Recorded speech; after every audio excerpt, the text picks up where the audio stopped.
After our family barbecue, I stepped into the garage to grab my emergency cash. The stash was wiped clean. Mom hovered behind me, voice steady. "We fronted it to your brother, he's about to become a dad." My blood ran ice cold. By 1 a.m., my lawyer's number was on speed dial. At dawn, cease-and-desist letters flew out, accounts were frozen, and subpoenas dusted off. That afternoon, my brother's phone exploded. "What the hell have you done?" I only texted back, "Check your inbox, and enjoy the surprise." I'm Sam Davis, 31, and I never saw this coming. The day had been quintessentially suburban, a late summer family barbecue at my parents' split level in Marietta, Georgia. My dad manned the charcoal grill, shaking plumes of smoke into the air as he flipped ribs with surgical precision. My mom fussed over the folding tables, arranging paper plates in neat stacks while her cooler of sweet tea sat within arm's reach. Cousins chased the sprinkler around the yard, red-faced and giggling, and my nephew toddled in his Spider-Man tee, toddling after our beagle, Rusty. I slipped away before dessert.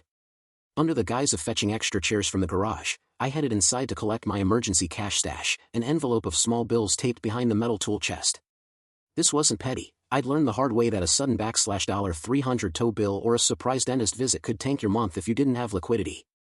Over the last 5 years, I'd tapped that envelope a half dozen times, rent gaps, car repairs, or just a plane ticket home when my job in architecture stalled. I always replenished what I spent. It felt like basic responsibility.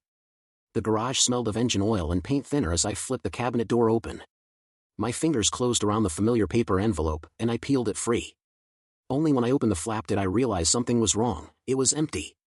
The paper had lost its structural integrity, floppy where thick bills had once folded neatly. I counted 0. No 20s, no 10s, not even stray 5s. That gut punch hollowed me out faster than a punch to the stomach.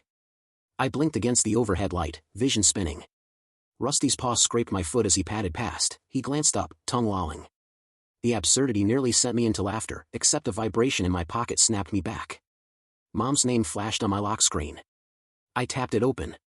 "We fronted it to your brother, he's about to become a dad." No exclamation point. No sorry. Just that. I let the words sink in. Fronted. In past tense. To my brother. Without asking. Or warning. My throat closed.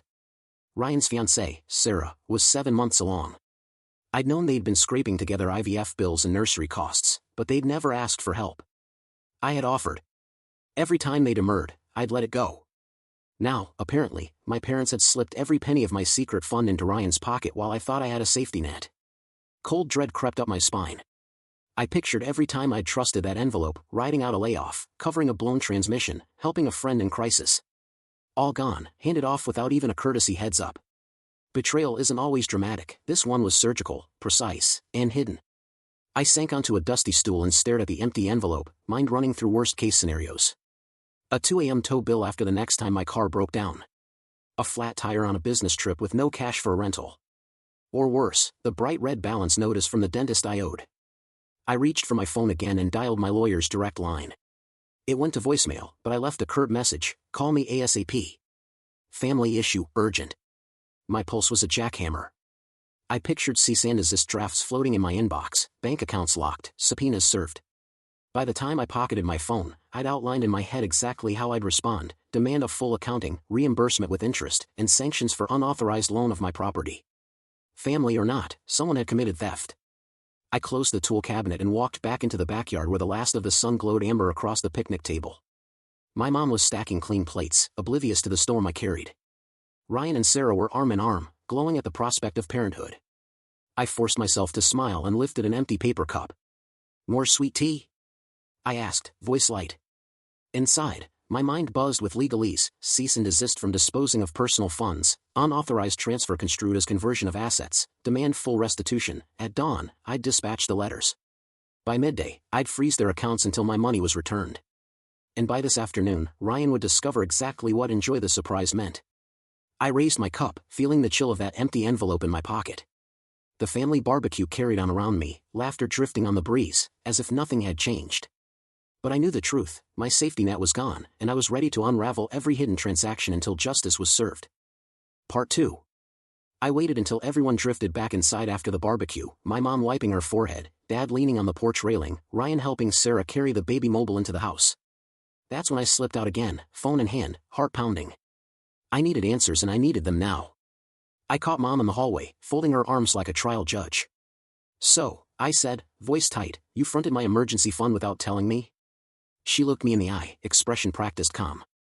"We thought you'd be happy to help your brother." "It's family." "Family," I repeated, letting the word hang. "Is that what you call it when you take my money for someone else's mortgage? For IVF?" Her lip trembled.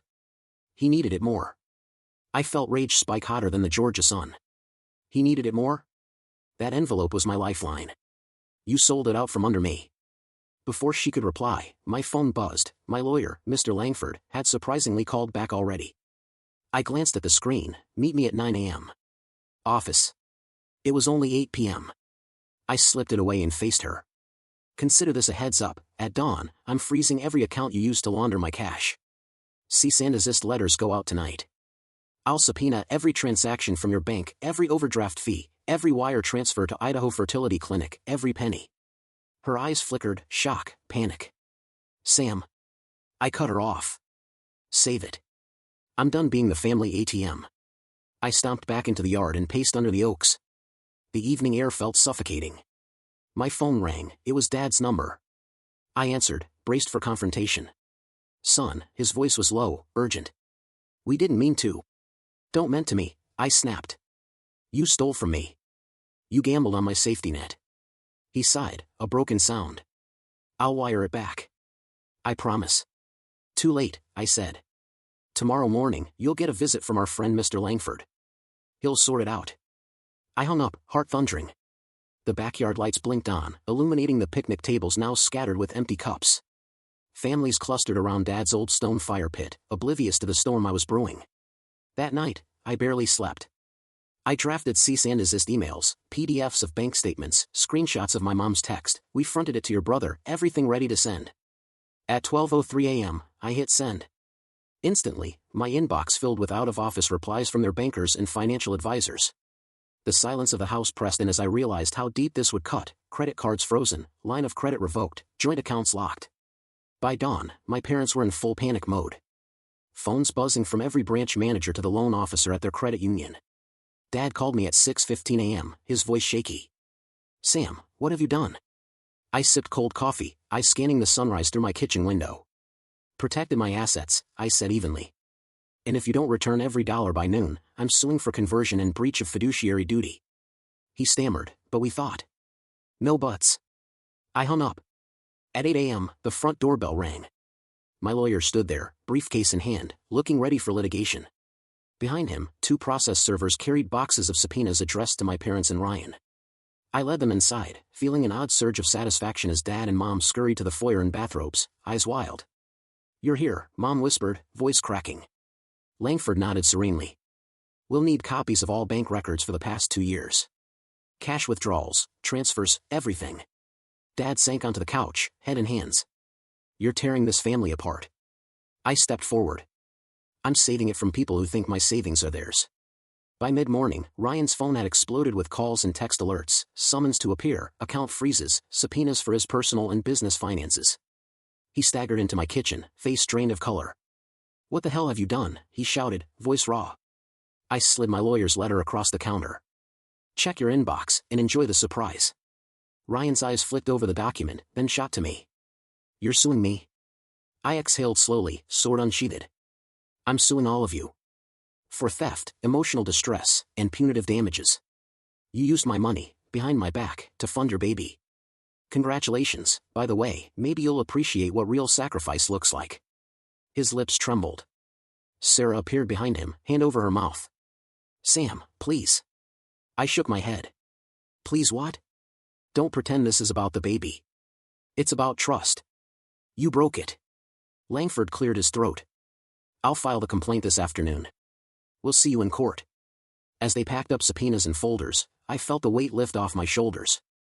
The legal battle I dreaded was now real, and I was ready. Outside, the summer sun climbed higher, illuminating the front walk where our family's secrets lay exposed. I walked back into the garage, paused by the empty tool cabinet, and closed my eyes. The envelope was gone, but what I'd gained, proof, power, and the knowledge that I'd stand up for myself, was worth every sleepless night. And for the first time in my life, I knew the real emergency was not my car breaking down, but letting people drive all over me. This family feud was my new ride, and I was in the driver's seat. Part 3. By mid-morning, my phone was a furnace of notifications, emails from the bank, a text from my sister Emily asking what the hell was happening, and a flood of voicemail messages I didn't have the stomach to listen to. The house felt impossibly quiet without the usual hum of lawnmowers or my nephew's squeals. I paced the living room, watching 2 process servers shuffle out the front door with arms full of subpoenas, while through the window I saw Mom sitting at the picnic table, tears in her eyes, hands wrapped around a mug of cold coffee. My lawyer, Mr. Langford, had laid out the strategy in the kitchen: gather every transaction from the last 5 years, from my emergency envelope to the skimmed balances on my joint credit cards, and document their unauthorized transfers. We were going after my parents for conversion of assets, and Ryan for unjust enrichment. On paper, it was airtight. But lawyering up against your own family carried a sick weight, like ripping the placenta from a once-shared womb. By noon I decided I needed fresh air. I drove to the small park where I'd learned to ride a bike as a kid, parked in the empty lot, and stared at the empty swing set. The envelope felt heavier in my pocket than it had in the garage. Now it carried the legal firepower to freeze my brother's college fund and put my parents on the hook for thousands in overdraft and penalty fees. My phone buzzed again. It was a number labeled medical alert. My heart lurched. I'd forgotten my nephew's 2-year checkup was today. I called immediately, bracing for the worst. Instead, Sarah's voice came on, calm but strained. Their son, Jackson, had a congenital heart murmur they'd just discovered. He needed an echocardiogram and possible surgery, and their insurance plan had a looming out-of-pocket max that far exceeded what I'd just loaned them. Everything in me shifted. The rage, the betrayal, they didn't vanish, but they were reframed by the tiny heartbeat at risk. I realized that while I felt robbed, Ryan and Sarah had gambled on this money for their child's life. My lawyer's stern nod at my words that morning echoed, family law isn't just math. I slipped back into the house, avoiding Mom and Dad, and called Langford. Hold off on filing against Ryan, I said, voice tight. Their son needs that money. He hesitated, then agreed to pause the action, at least against Ryan. The subpoenas for my parents stood, but I'd give them a week to reimburse before moving forward. Back in the living room, I found Mom staring at the subpoenas on the coffee table, shoulders shaking. He's going to need surgery, I said quietly. She looked up, guilt and relief warring in her eyes. Dad emerged from the kitchen, wiping his hands on a dish towel. We didn't know, he said, voice small. We thought the IVF was impossible without help. I closed my eyes and let a slow breath out. I get that. But next time you decide what's best for all of us, at least ask. Mom's shoulders slumped. We'll make it right. That afternoon, I watched Dad log into the bank's website in the living room and initiate the full wire transfer back into my account. Each dollar clawed back felt like a stitch in the wound they'd torn open. As the final confirmation number blinked on the screen, I let myself believe there might be repair after all. But family dramas are seldom over so neatly. That evening, I received an anonymous email, subject line, your little secret, with an attachment, a scanned copy of my parents' old will, showing they'd redirected their life insurance policies from me to Ryan. The policies were worth more than $50,000. As the sun set outside, painting the living room in orange hues, I realized the subpoenas might unearth far darker betrayals than an empty envelope. I leaned back on the couch, envelope in hand. The game had shifted. I'd fought to reclaim what was mine, only to discover the stakes were so much higher. Tomorrow, I would have to decide, press on with the subpoenas and expose everything, including the will, or bury more of my own innocence to keep the family intact. Either way, nothing would ever be the same. Part 4. That evening, I couldn't sleep. I sat at my kitchen table, the empty envelope in front of me and that anonymous email about the life insurance policy burning a hole in my inbox. I needed clarity. I dialed my lawyer, Mr. Langford, and pressed him for details on the will. Why would Mom and Dad strip me from the policies and name Ryan instead? His response froze me colder than the empty envelope ever could. They're not just redirecting your inheritance, he said quietly. They've completely rewritten the beneficiary designations, removing you entirely, not simply swapping names. Every syllable drove home a new betrayal. I thought we were fighting over a few $1,000s, but they'd cut me out of tens of thousands of dollars in life insurance, too. And why? I stormed back to Mom and Dad's house the next morning. They were in the den, bleary-eyed, Dad clutching a half-empty coffee mug. I slammed the door behind me, enveloping them in my rage. Why did you do it? Why name Ryan as the sole beneficiary? Mom's breath hitched. Dad stared at the floor. Then Mom spoke, voice trembling. We tried to protect you. Protect me?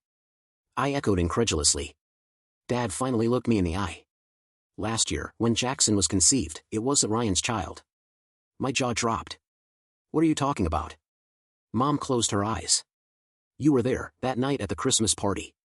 You were drunk, and Sarah, she was upset Ryan hadn't proposed yet. You slept together. 9 months ago, you were tested positive. You're Jackson's biological father. The walls seemed to cave in. My head spun back to that blurry evening in December, when Sarah had comforted me after I'd argued with Ryan. I thought nothing more of it, too wasted to remember. Dad continued, voice cracking. When Mom found out, she confronted Sarah. She begged us to keep it secret, to spare the family, spare you, the scandal. We agreed to wait until the baby came. We changed the life insurance, redirected funds for the baby's medical care, IVF costs, everything, because it's your son, Sam, not Ryan's. I stared at them, mind racing. All this time, I'd been furious about stolen cash, unread texts, ruined policies, when they'd been quietly covering for me, raising my child. The empty emergency envelope? They'd emptied it weeks ago, anticipating Jackson's heart murmur treatment. The money wasn't stolen, it was invested in my son's surgeries. I sank onto the couch, heart pounding so hard I could hear it in my ears. You lied to me, I managed. Mom sobbed. We did. We thought you'd never forgive yourself for what happened that night. We thought you'd run, like before. I closed my eyes, a mix of relief and betrayal crashing through me. You fronted it to my brother because you knew it was really for me, and my kid. Dad nodded. We did what we thought was right. We'd do it again. Silence fell.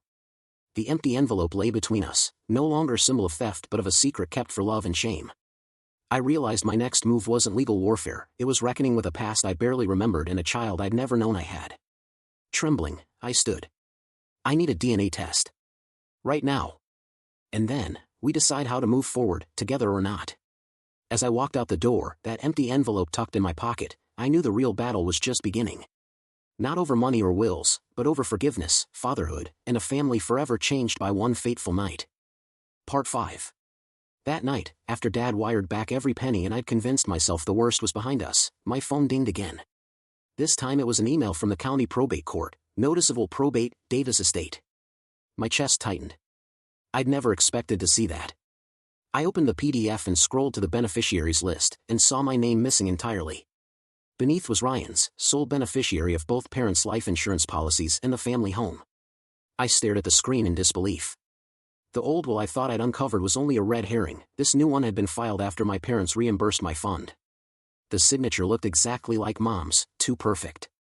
My mind went back to every panicked call, every frantic meeting with process servers, every tearful apology from Mom and Dad. They'd sounded genuine.